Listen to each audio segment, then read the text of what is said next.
नमस्कार प्रिय बंधुओं, आप सभी का आज के इस वीडियो में बहुत बहुत स्वागत है।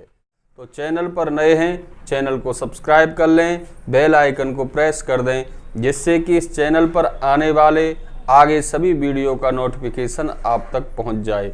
तो चलिए आज के इस वीडियो को करते हैं बंधुओं प्रारंभ।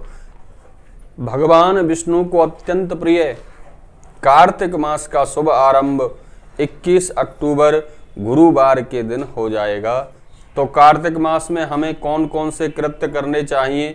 भगवान विष्णु को अत्यंत प्रिय है कार्तिक का महीना, और कार्तिक के महीने में बंधुओं भगवान श्री हरि विष्णु की प्रसन्नता प्राप्ति के लिए और अपने मन की शुभ कामनाओं की पूर्ति के लिए मेरी माताएं बहनें कार्तिक स्नान करती हैं। और भगवान विष्णु की प्रसन्नता के लिए अब हमें ऐसे कौन कौन से कार्य करने चाहिए जिनसे कार्तिक के महीने में स्नान करने से, भगवान नारायण की पूजा करने से उनकी कृपा हमको प्राप्त हो जाए। तो मैं आपको बताना चाहूँगा, कार्तिक के महीने में जो हम स्नान करते हैं, वैसे शास्त्रों में ऐसा बताया है कि तीर्थ के जल में हमें स्नान करना चाहिए।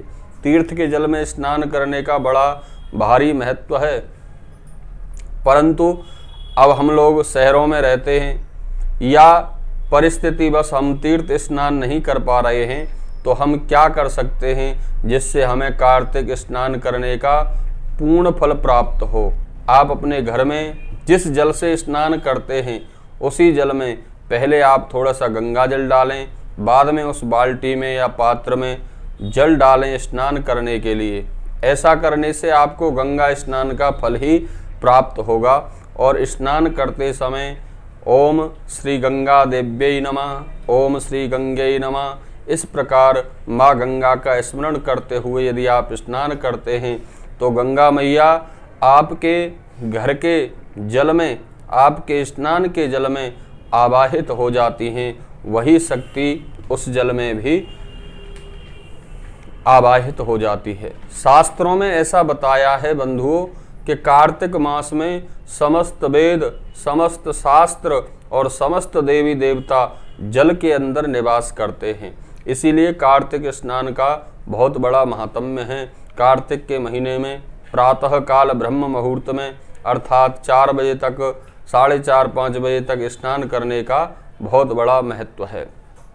दूसरी चीज है कि अगर हम भगवान विष्णु की प्रसन्नता प्राप्त करना चाहते हैं तो माँ तुलसी की पूजा कार्तिक के महीने में हमें नित्य करनी चाहिए। नित्य ही तुलसी माँ की पूजा करें। तुलसी माँ के गमले के सामने, तुलसी माँ के चरणों में हम नित्य शुद्ध घी का एक दीप प्रज्वलित करें। सुबह और शाम के समय भगवान सालग्राम का विवाह माँ तुलसी के साथ में कार्तिक मास में ही किया जाता है। और भगवान सालग्राम जो हैं वह भगवान विष्णु के ही स्वरूप हैं, भगवान विष्णु के ही रूप हैं। इसलिए कार्तिक मास में नित्य तुलसी दल भगवान सालग्राम को, गोपाल जी को या भगवान नारायण को एक तुलसी पत्र जरूर समर्पित करना चाहिए। और मंजरी अगर भगवान के चरणों में समर्पित करते हैं तो उसका अनंत गुना फल प्राप्त होता है। एक मेरी बहन है जिन्होंने प्रश्न किया था कि कार्तिक महीने में तुलसी का स्पर्श भी नहीं करते हैं तो भगवान विष्णु को या भगवान सालग्राम को तुलसी कैसे अर्पित करें। पता नहीं ऐसी बातें आप कहां से जान पाते हैं, परंतु मैं आपको बताना चाहता हूं आपकी जानकारी के लिए कि ऐसा शास्त्र का कोई नियम नहीं है कि कार्तिक के महीने में तुलसी की पूजा नहीं करते हैं या तुलसी का स्पर्श नहीं करते हैं, बल्कि शास्त्रों में तुलसी पूजन का विशेष महात्म्य तो कार्तिक मास में ही बताया गया है। तो नित्य तुलसी माँ की पूजा करें, भगवान सालग्राम को, भगवान नारायण को तुलसी दल समर्पित करें। ऐसा करने से भगवान नारायण तो प्रसन्न होंगे ही, साथ में बंधुओं माँ लक्ष्मी भी आपके घर में चिरकाल तक निवास करेंगी। तो तुलसी के सामने, तुलसी माँ के सम्मुख हमें नित्य ही कार्तिक के महीने में प्रातः और सायंकाल के समय घृत का दीप जलाना चाहिए। अगर शुद्ध घृत संभव नहीं है तो तिल आदि तेल का दीप भी हम जला सकते हैं। दूसरी चीज, भगवान विष्णु को प्रसन्न करने के लिए आप कार्तिक मास में यदि स्नान करते हैं तो अपने जल में, स्नान के जल में थोड़ी सी हल्दी डाल लें। ऐसा करने से भगवान विष्णु की प्रसन्नता प्राप्त होती है और आपकी कुंडली में बृहस्पति देव की कृपा भी प्राप्त होने लगती है।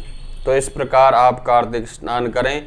और जिन मेरी बहनों के विवाह में विलंब हो रही हो, जिनकी शादी में देरी हो रही हो, ऐसी मेरी बहनें अपने सुंदर वर प्राप्ति के लिए और विवाह सुख की प्राप्ति के लिए भी कार्तिक के महीने में माँ कात्यायनी की पूजा का विशेष महात्म्य है।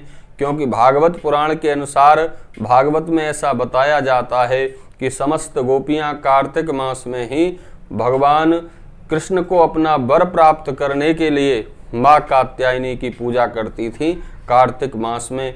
और माँ कात्यायनी की पूजा करते समय गोपियां यह मंत्र बोलती थीं, कात्यायनी महामाये महायोगिनी अधीश्वरी नंद गोप सुते देवी पति में कुरते नमः।